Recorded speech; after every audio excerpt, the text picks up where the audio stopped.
Paul Kaluba, Vice President of the American Chamber of Commerce in Zambia, joins us now as we discuss trends in public finance as well as private investment in the country. Paul, taking a look at foreign direct investment, all emerging economies need this, in particular an economy like Zambia. What are the driving forces encouraging FDI in a country like Zambia? Yeah, the key driving force for the FDIs actually has been the strong pro-business reforms in the governments, the growing demand in the emerging markets, particularly due to the increase in the middle sector, as well as the sustained economic growth that the emerging markets have experienced over the last 10 years. Taking a look at the inflows at the moment, how are they looking? Are they reaching expectations with regard to what government's targets are, or do you need a lot more marketing to take place? Well, over the last 10 years, in Zambia, there's been over 100% increase in the FDI. In 2003, the FDI for Zambia was $347 million. In 2012, we had over $1.066 billion FDI inflows into Zambia, representing over 100% inflows. However, if you look at the details of the inflows, 53% has been driven by the mining sector and 27% into manufacturing. So there's a dominancy of these FDIs by the mining sector into Zambia.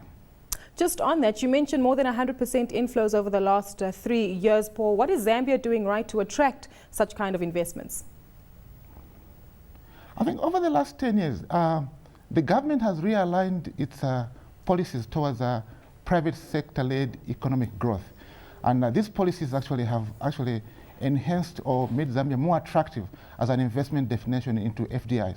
You've seen also that over the last 10 years, on average, the economy has grown at 6.1%. So if you look at the World Bank competitive report on Zambia, it actually says that the growth is slower due to slow growth in infrastructure like roads, communications, and soft skills. So effectively, the government, if you look at the government's 2014 budget for Zambia, they've assigned 52% to economic functions, which will drive infrastructure growth like roads, railways, and public health, public infrastructure that actually will enhance and accelerate the growth. So the government's realigning of its policies towards private sector-led growth is actually what is driving this FDI increase in growth. Well, clearly it's working very well for Zambia. What are the positive impacts that it might have had on Zambia's economic growth?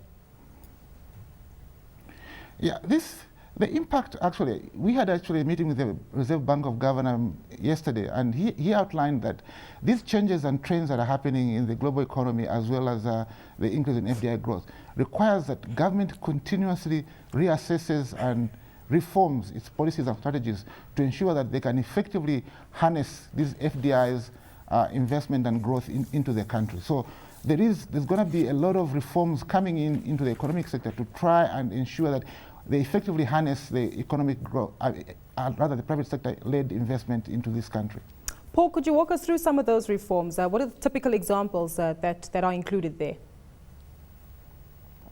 Well, there are reforms in the financial services sector. There are reforms on the incentives on the economic front. There are reforms in